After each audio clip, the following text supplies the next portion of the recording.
Let's get another check on shares of Amazon, which have since bounced. They are up by 2.6% right now. The conference call is underway. We're about 23 minutes in. Gene Munster has been listening in. Gene, what happened? Well, Melissa, we talked about AWS and its importance, and the company is giving some optimism regarding this segment. They said that in the month of September, they signed several large deals that in aggregate outpaced all of the new bookings in the quarter to date. And so that's not total revenue for AWS in the quarter, but they had basically 3 huge bookings that are going to be recognized in the December quarter.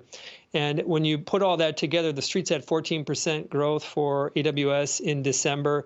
The analysts are probably going to have to raise their estimates. It's probably going to be 15, maybe 16% after hearing that comment. And that's the reason why the stock popped here. It is the pressure point on Amazon is AWS.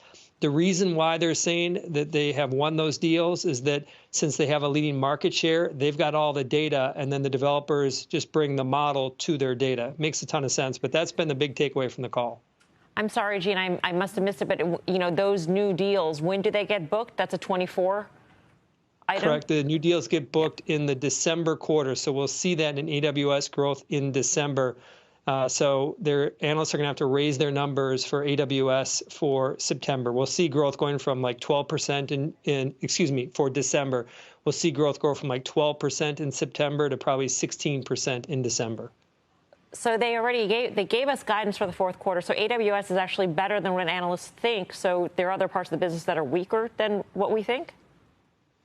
Yes, AWS is still a smaller part of the business, so that 2%.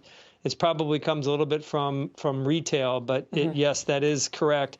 That's a trade-off that I think Amazon investors at Deepwater, we do not own Amazon, but I think that's a trade-off that those investors will like because they got to nail it on when it comes to AWS to really keep investors excited about the AI growth story. And so I think that, yes, it is a decline for the other revenue, but it's moving into the proper category.